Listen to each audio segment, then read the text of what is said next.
Welcome to my YouTube channel. मैं परिस्मिताই पुनः এটা ৰেচিপি ভিডিঅ'লৈ আপোনালোকক স্বাগতম জনাইছোঁ। তো আপোনালোকে মোৰ ঠাইখন দেখি গম পালেই চাগে মই আজি কি বনাম। তো মই আজি বনাম জিকা বাকলিৰ চাটনি। হয়তো বহুতে খাই পাইছেও চাগে আৰু নাই পোৱাও চাগে। তো মই খাই বহুত বেছি ভাল পাওঁ, ভাবিলোঁ আপোনালোকৰ লগতো শ্বেয়াৰ কৰোঁ। আপোনালোকে কেতিয়াবা সময় সুবিধা পালে বনাই খাব, কাৰণ সাধাৰণতে জিকা চবৰ ঘৰতে খায়, মাছৰ লগতে হওক বা বেলেগকৈ হ'লেও আঞ্জা কৰি। তো আহকচোন মই কেনেকৈ বনাওঁ চাওঁ আহক।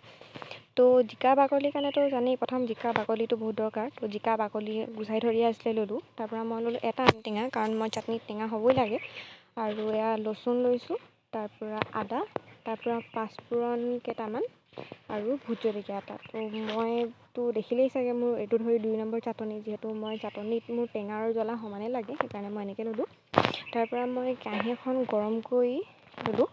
কেৰাহীখন গৰম কৰি তাত তেল দিছোঁ, কাৰণ যিহেতু জিকা বাকলিখিনি কেঁচাকৈ খাব নোৱাৰি, তাত মই পাঁচফোৰণ দি অকণমান হাফ ফ্ৰাই টাইপ কৰি ল'ম। সেইকাৰণে মই কেৰাহীখন পাতি তেলটো দি গৰম হ'বলৈ দিছোঁ। তাৰপৰা এয়া দেখিছে তেলটো গৰম হ'বলৈ ধৰিছে, তাত মই পাঁচফোৰণখিনি দি দিম। পাঁচফোৰণখিনি দিয়াৰ পিছত সেইখিনি অকণমান সিজিবলৈ দি তাত মই যিখিনি জিকা বাকলিখিনি, আপোনালোকে নিজৰ ঘৰৰ পৰিয়ালৰ অনুসৰি জিকা বাকলি দিব পাৰে। মই একেবাৰে বনাই দিছোঁ আৰু যাতে দুদিন যায়গৈ, আৰু সেইকাৰণে মই ইমানখিনি লৈছোঁ। তাৰপৰা এইখিনি গোটেইখিনি এতিয়া মই অলপ দি আধা হাফ ফ্ৰাই হ'বলৈ দিম, যিহেতু অকণমান কেঁচা সোৱাদটো নাইকিয়া হৈ গ'লে মানে খাবলৈ ভাল হয়। সেইকাৰণে মই এনেকৈ গোটেইখিনি ভাজি মেলি ধুনীয়াকৈ লৰাই লৈছোঁ, যাতে পাঁচফোৰণৰ সোৱাদটো ধুনীয়াকৈ চবতে সোমাই যায়। সেইকাৰণে মই এনেকৈ এতিয়া ফ্ৰাই কৰি আছোঁ। তাৰপৰা ইয়াত দি দিম মই অকণমান নিমখ, যিহেতু অলপ সিজিবলৈ হ'লে নিমখটো দিবই লাগিব, সেইকাৰণে মই এনেকৈ লৈ লৈছোঁ।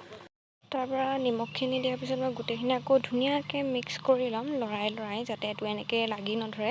কাৰণ কেলৈ, যিহেতু মই তেল খুব কম দিছোঁ, লাগি ধৰিলে দিগদাৰ। এয়া দেখিছে মোৰ কালাৰটো অকণমান আগতকৈ চেঞ্জ হৈছে। কেমেৰাত ভালকৈ ধৰা নপৰিবও পাৰে, খালি আগতকৈ বহুত বেছিয়ে চেঞ্জ হৈ গ'ল, মানে কালাৰটো লাইট হৈ গ'ল। তাৰপৰা এইখিনি গোটেইখিনি লৰাই বহুতখিনি আগতকৈ সিজিলেগৈ।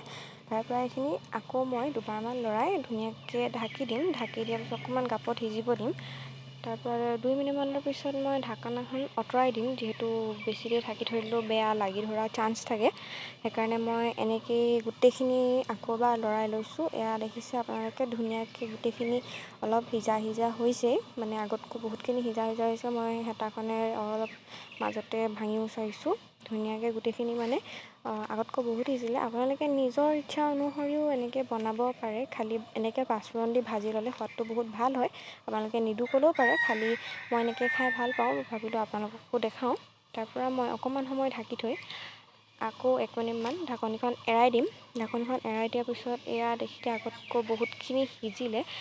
আপোনালোকে কালাৰটো দেখিলেই চেঞ্জ হ'ল, মানে আগতকৈ বহুতেই চেঞ্জ হৈ গ'ল, অলপ ব্ৰাউন কালাৰো হৈছে। তো এইখিনি এতিয়া মোৰ ৰেডি হৈ গ'ল। তো এইখিনি মই এতিয়া ঢাকনিখন ঢাকি দিলোঁ, গেছটো অফ কৰি দিলোঁ। তাৰপৰা এতিয়া এইখিনি মই প্লেটত উলিয়াই লৈ দেখিছেই বহুতখিনি সিজিলে। সিজাৰ পিছত এইখিনি মই অকণমান ঠাণ্ডা হ'বলৈ দিলোঁ। ঠাণ্ডা হোৱাৰ পিছত গোটেইখিনি মই একেলগতে যিখিনি ৰচুন আদা আছে তাত দি মেলি এইখিনি মই ধুনীয়াকৈ মিক্সিটোত ভৰাই ল'ম।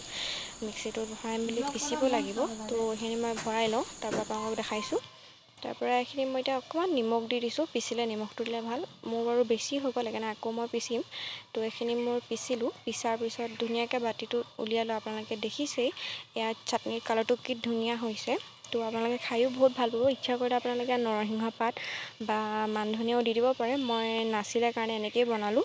তো শেষত যদি ভিডিঅ'টো ভাল লাগিলে তেন্তে লাইক কৰিব, শ্বেয়াৰ কৰিব, কমেণ্ট কৰিব, পাৰিলে চেনেলটো ছাবস্ক্ৰাইব কৰি দিব, যাতে আকৌ এটা ভিডিঅ' আপোনালোকে পায়।